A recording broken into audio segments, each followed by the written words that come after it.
les travailleurs, bienvenue sur Tutoka, votre format pratique sur le monde du travail. Ici, on partage du vrai, des vraies situations pro de votre quotidien et que vous avez gentiment partagé avec moi. J'ai fait une petite story hier et ça a été assez rapide. Vous m'avez envoyé des notes audio, des notes écrites, parfois un petit peu extensibles, mais enfin, ça va, on va pouvoir gérer. Mais il y en a quand même un certain nombre, donc j'ai essayé de les organiser aujourd'hui à l'heure qu'il est là, parce qu'il y en a d'autres qui arrivent autour de certains thèmes. Alors, il y a la catégorie management, il y a la catégorie retour à l'emploi, il y a la catégorie rupture conventionnelle, il y a la catégorie négociation de salaire et marché du travail difficile. Une autre catégorie que j'ai toujours et qui me fait toujours un peu sourire, mais qui me touche, c'est les questions de la part d'eux pour les proches. C'est-à-dire que c'est pas les gens concernés qui me contactent, c'est la famille, souvent un peu la femme. Donc cette catégorie-là, elle prend aussi pas mal de place. Et aujourd'hui, je vous propose de commencer avec la catégorie évolution professionnelle, gestion de carrière. C'est parti. On commence avec Myriam. Je seconde ma directrice dans son quotidien. En fait, j'ai un poste, le titre de mon poste, c'est régisseuse. C'est un titre un peu fourre-tout dans les métiers, même si je travaille dans le spectacle. Il y a un poste surtout qui est très transverse sur tous nos services. Ma directrice me considère comme son adjointe au quotidien. Elle me l'a toujours dit. Par exemple, je la remplace quand elle est absente sur des codires. Le truc, c'est qu'elle a déjà des adjoints spécialisés sur nos métiers assez techniques. Ça fait 7 ans que je suis dans ce poste, que je suis dans cette entreprise. Là, je vais avoir bientôt mon EAI. Moi, j'ai besoin d'évoluer, mais de manière évoluer dans le sens plus de tâches, plus de responsabilités, plus de soucis, évidemment, mais aussi dans mon positionnement au quotidien. Et j'aimerais bien lui proposer que je sois officiellement en fait son adjointe, que je prenne plus part à des sujets généraux vis-à-vis des équipes, quoi. Que je sois plus identifiée ainsi.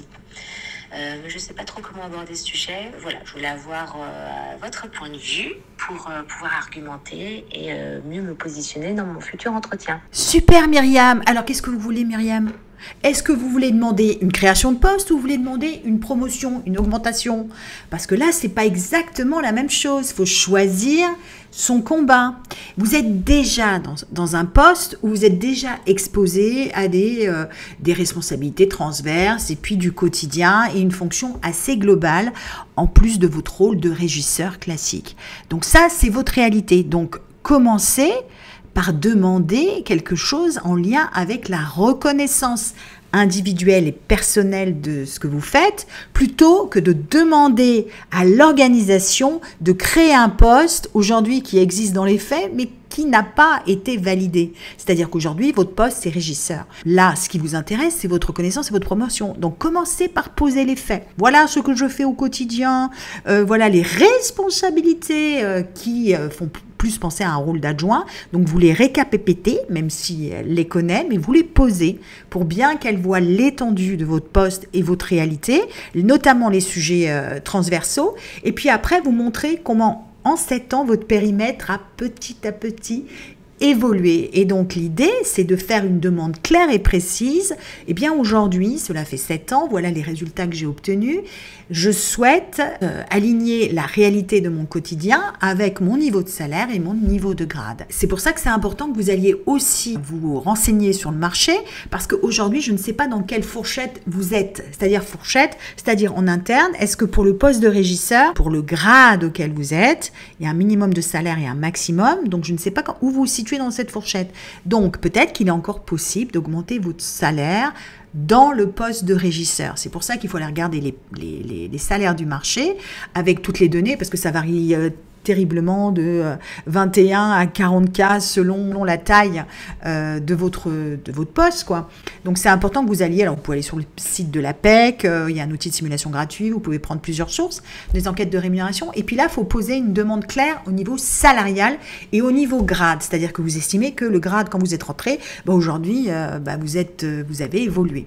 Donc, vous faites une première demande là-dessus, et logiquement, ça devrait amener votre manager à se poser la question, c'est vrai qu'aujourd'hui, tu fais plus qu'un rôle de régisseur, et il peut y avoir un deuxième niveau de discussion sur le poste, mais ça relève d'une décision organisationnelle, ça relève pas de vous. ok? C'est pas votre responsabilité. Donc, il faut d'abord rectifier votre situation et après, lui parler de votre évolution et comment elle voit votre poste évoluer. Et la laisser venir sur, est-ce qu'aujourd'hui, tu te vois créer un poste d'adjoint généraliste? Comment tu me vois évoluer?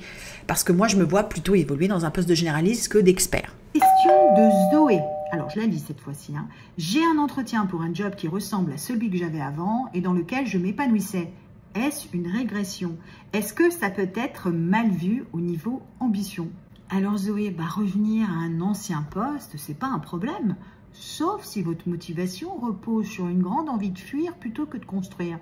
C'est-à-dire que ce poste ne sera jamais le même que celui que vous avez connu à l'époque, même s'il a le même titre. Alors, qu'est-ce qui vous motive aujourd'hui? Est-ce que c'est de revenir à une période que vous avez sûrement idéalisée et dans laquelle vous vous sentiez mieux que ce que vous sentez aujourd'hui?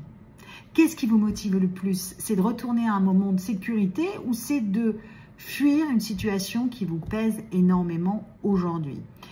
Donc, ça, c'est la première chose. Ensuite, est-ce que vous vous souvenez des raisons pour lesquelles vous aviez quitté ce poste à l'époque? Est-ce que c'était pour une histoire d'insatisfaction? Quels étaient les bénéfices que vous pensiez rencontrer dans la nouvelle situation? Et visiblement, vous avez été déçu. Alors ça, il faut les reposer, même si ça a pu changer aujourd'hui, parce que ça vous permet aussi en entretien de regarder ce poste que vous pensez connaître avec les bonnes lunettes et non pas les lunettes du passé. C'est-à-dire qu'il faut vraiment aller chercher ce que vous y gagneriez à rejoindre cette entité. Par exemple, peut-être qu'à l'époque, vous avez fui un poste, un manager, pas les tâches. Peut-être c'est l'environnement qui ne vous convenait pas. Donc, quel est l'environnement que je cherche? Et si c'est le même type de poste, est-ce que je vais trouver les éléments qui sont importants pour moi aujourd'hui? Donc ça, c'est super important parce que vous vous inquiétez beaucoup de comment ça va être perçu par l'extérieur que je revienne à un ancien poste. Alors moi, je vais vous dire, ça va être perçu de la façon dont vous le vivez. Si vous le vivez comme un échec et que vous finissez par vous dire « bah oui, finalement, je suis revenu à ça, je ne peux pas évoluer » et puis vous interdisez de nouvelles choses, forcément, ça va être exprimé d'une façon qui va renvoyer ça. Par contre, si vous le faites parce que « bah tiens, j'ai voulu explorer ça », j'ai pas trouvé mon compte et là j'ai repris le même type de poste mais dans un autre environnement où j'ai trouvé ça et souvent aussi des perspectives d'évolution parce qu'il faut toujours prendre un poste avec les 2 prochains postes en tête.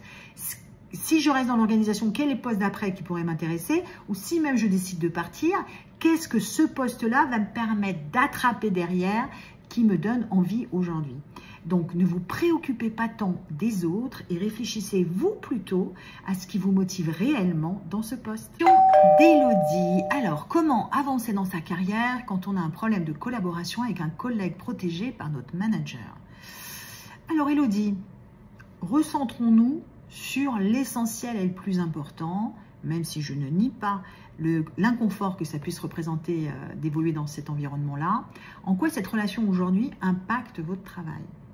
En quoi ça impacte la qualité de vos résultats, votre image professionnelle, la qualité de votre travail? Ça, c'est la question à se poser. Puisque vous vous souciez d'évoluer, déjà la première question, c'est est-ce que ça nuit à votre travail ou ça nuit juste au quotidien, ce qui n'est pas rien, hein.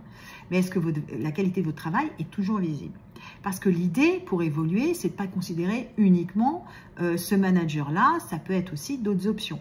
Et vous devez toujours vous revendiquer de votre travail et non pas être associé. Ah ben ça c'est l'écran qui fait ça, je ne sais pas pourquoi il fait ça. Merci, c'est les bugs de Mac. Vous devez revendiquer la qualité de votre travail plutôt que de parler beaucoup de la relation avec cette collègue. Parce que l'idée c'est quoi? C'est d'évoluer ou c'est de faire la justice sur cette collègue qui ne mérite pas et qui est la chouchoute du boss? Et je vous comprends, mais on n'est pas à l'école. D'accord?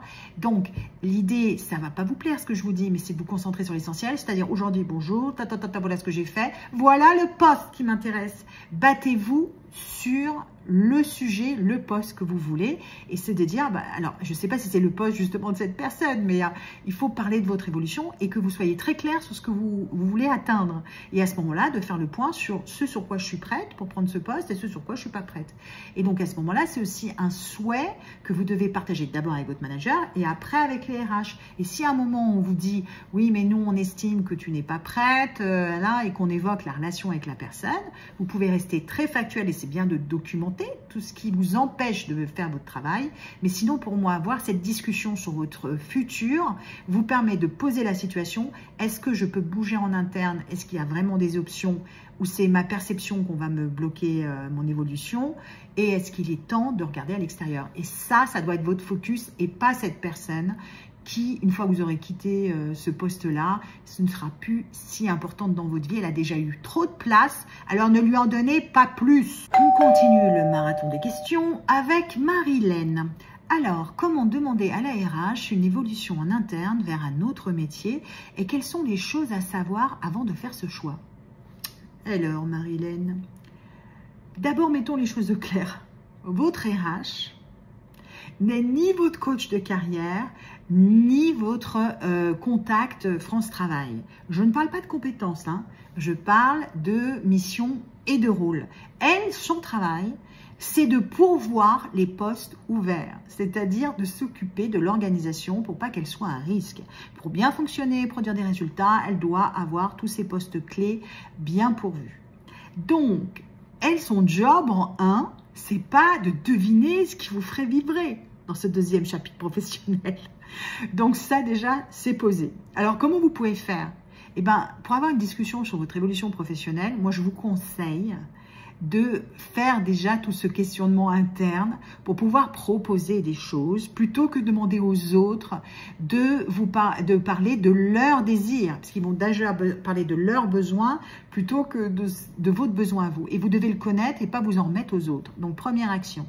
On regarde déjà, l'air de rien, toutes les possibilités en interne, c'est-à-dire toutes les offres postées en interne sur les, voilà, ce qui aujourd'hui est disponible. Est-ce que je ressens quelque chose, oui ou non?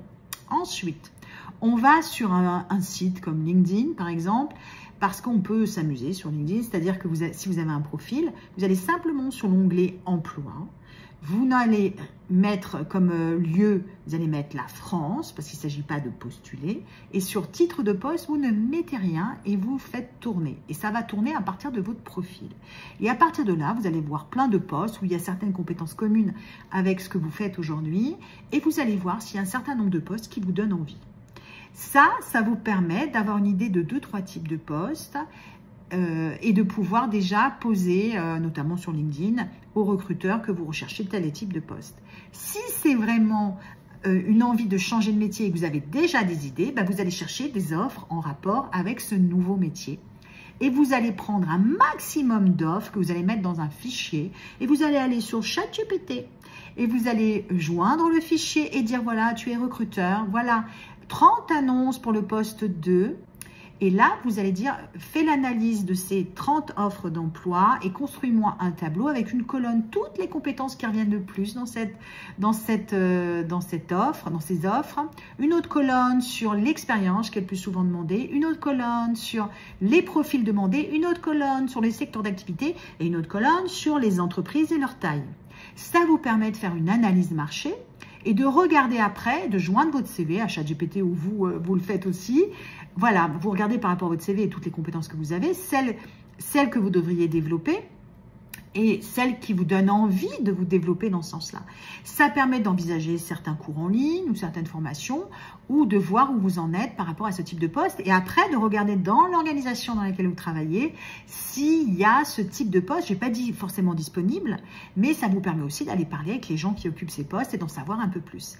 Et après, on peut aller parler officiellement à son manager. Eh bien voilà ce que j'ai fait, nani nana. Alors on fait un petit email, 15 minutes pour parler de mon évolution professionnelle. On n'attend pas les grands rendez-vous annuels là. Et vous dites, voilà, j'ai réfléchi à aujourd'hui, j'ai fait un peu le tour de mon poste. J'aimerais bien évoluer vers ça. J'ai pensé à ça. Voilà ce que j'ai qui est pour ce poste-là. Voilà ce que je n'ai pas encore et comment j'ai pensé l'acquérir. Est-ce que de votre côté, vous pouvez m'aider pour une formation? Vous faites des demandes à partir de ce constat-là.